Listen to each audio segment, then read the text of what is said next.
Hello and welcome to the White Slate Padhai, and today we will again continue with the Padhai of motion and time. The topics that we are going to cover today are modern methods to measure time, simple pendulum, some numericals related to it, and some fun facts related to time and simple pendulum. So let's get started. We have already done all the ancient devices to measure time, and today we will be starting with modern methods to measure time. So the very nice modern method is your simple pendulum. With the discovery of simple pendulum, there was very nice thing which took place, and we were able to measure the time with the help of that. So first modern method to measure time is your simple pendulum. So we made these pendulum clocks out of these. So to study how it used to measure time, we have to first of all study that what is a simple pendulum, and on it only we were measuring the time. So simple pendulum is nothing but it is just a string which is attached with a weight, a small weight, and this string could be of any length, and this weight could also be of any type of kgs or any much of these grams only. We don't need a very nice or big weight here. Now what happens here, that this thread is known as string, and this weight which is attached here is known as bob. It is also attached with a hook. So here we have this hook. This is something known as simple pendulum. Now this simple pendulum was founded by, it was being discovered by one very nice scientist, and his name was Galileo Galilei. He was an astronomer. So usually he was there watching all the heavenly bodies, and as he saw that we are using them only in the ancient time, so he also researched over them, and with that only he came up with this idea of simple pendulum. Now this simple pendulum works on the principle of your periodic or oscillatory motion. Periodic or oscillatory motion. These both motions are being covered earlier also. So it is working on principle of these only. You all know that oscillatory motion is just a part of periodic motion only. So it is also working on this principle only. When Galileo Galilei founded this simple pendulum, then there was one more scientist, and her name was Christina Huygens. So this lady, Christian Huygens, what she did, that she made the first pendulum clock by using the pendulum which was founded by Galileo Galilei. So these were all the very do you know facts or things which are related to the discovery of simple pendulum, that it was founded by an astronomer known as Galileo Galilei. It works on the principle of periodic or oscillatory motion. After its discovery, one more scientist, Christina Huygens, what she did, she made the pendulum clock. And then if you will see the structure of a simple pendulum, then it has a hook, a string, and a weight which is known as bob. So now let's see that how this simple pendulum exactly works. So for that, we all know that how an oscillatory motion takes place. So if we will just put some force, provide some force to our bob, then what will happen with this bob, that it will start to do the to and fro motion. So if this position is O and this is A and B, then as soon as I will provide some force to this weight, then it will start to move like this. It will go till A, come back to O, then it will go till B, and then it will again come back to O. So this is the to and fro motion which it will start to do. There is one more thing which should be seen here, that this O position where the pendulum is during the rest time, when it is resting, is known as your mean position, and these A and B where it is going in its to and fro motion, these are known as your extreme positions. These are your extreme positions. Then after this, there is one more interesting fact related to this simple pendulum, and that is that this distance AO and BO is always same. Jitna distance the pendulum will cover this side, utna hi distance it will cover this side too. So always the distance AO is equals to BO. Now the question arises that why we are studying all these things. What is the need for this? So with the help of all these distances and the time taken to cover these distances, we can calculate the time period of the pendulum, and those clocks were also working on the time period only. So first of all, for calculating the time period, we should know that what is a oscillation. tab se oscillatory motion we are saying, so there comes one more thing in play which is known as oscillation. So when will you say that one oscillation has occurred? So one oscillation means, here I will use different pens so that you can get it nicely. Once, as soon as I will set this thing in motion, I will just give a little push to this, then what will happen, that this will go from O to A, and the distance covered would be OA. Next, obviously it is not going to stay there, it will come back from there.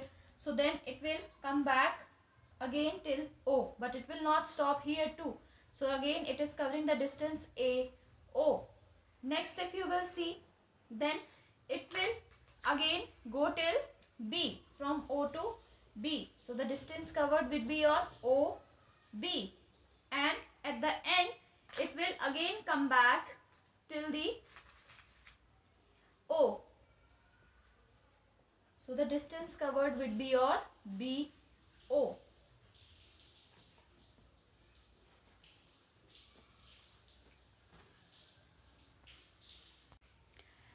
So this whole distance, when we are setting this into motion, then this O to A, then A to O, then O to B, and then B to O. This whole distance when covered will be known as altogether as one oscillation. Okay. So when it is gone from its mean position to both the extreme positions and coming back to the mean position, then we will say that yes, a pendulum has completed one full oscillation. Now, why we are reading this one full oscillation? Because earlier I said a word which was known as time period. So this time period is nothing but the time taken by this pendulum to complete one oscillation. I will write SP for simple pendulum.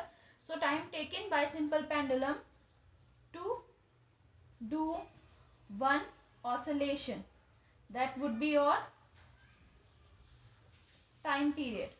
Now there are some numericals also related to this time period only, which are there in your 6th class. So for reading that, you must know that what is a time period, and its unit is seconds. It is denoted in seconds. So whenever you will calculate the time period, you will denote it as seconds. So let's see some numericals over it, that how can we calculate the time period, what is the formula for it, and activity also, that by the help of activity also how can we calculate the time period. So first of all I will tell you the activity. For this, what you can do is that you can make your own simple pendulum, and then you can just set it into motion and then study the time when it will complete. You can make a certain time period, that how much time it is, how many oscillations it is doing in that much of time. Say for you, if you are measuring for 20 seconds, so you will just monitor it for 20 seconds. You will set a stopwatch for 20 seconds, and then you will start to count number of oscillations, that how many oscillation it is doing in 20 seconds. Say if it has done 40 oscillations during these 20 seconds, then how will you calculate the time period? Let's see.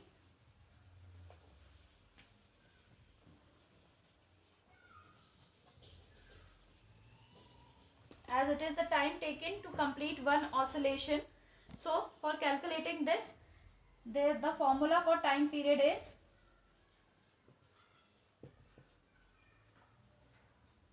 your time taken to complete that many number of oscillations. Okay, time taken and then upon total number of oscillations. So here in this case, as we were watching here, time taken is your 20 seconds and the number of oscillations are 40. So this will come as 1.1/2, or you can say 0.5 seconds in the case of this example that we took. We will see some other examples too. So here I have one more question there for you. It says that if a simple pendulum takes 32 seconds to complete 20 oscillations, then calculate its time period. So we will just again revise the formula first of all. So the formula for time period, as we all know, is time taken upon total number of oscillations.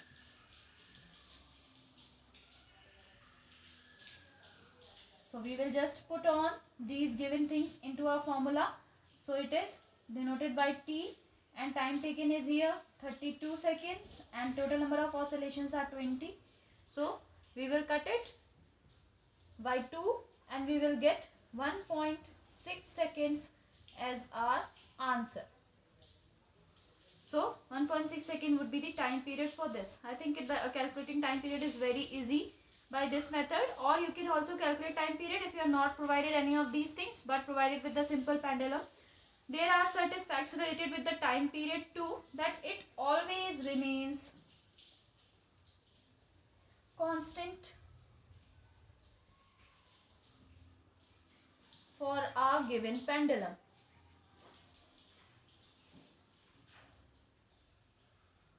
It will not keep on changing.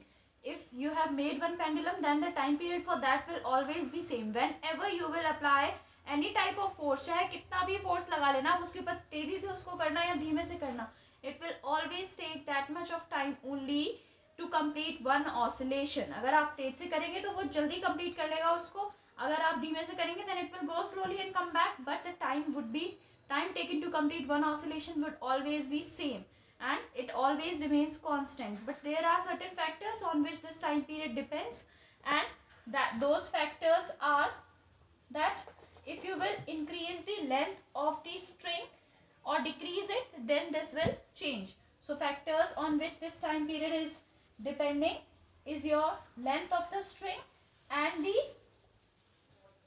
weight of the ball. So on both of these things it will depend. If you will increase or decrease the weight of the ball, then time period will change. And similarly, if you will increase or decrease the length of string used to make this pendulum, then also time period will change. Otherwise it will always remain constant for a given pendulum. It will never change. So this was all about pendulum clocks. Now what was simple pendulum. Now what was happening in the pendulum clocks, there must be a picture must be coming on the screen of the pendulum clock, that these pendulums which were attached to these hands of your pendulum clock, and they were set it with a simple time period like of 1 minute or 1 second, so that they will also move with the clock and they will help these hands to move. After every 1 second or every 1 hour they used to ring also. You must have heard in big towns there were very big clocks, and where these pendulums used to strike.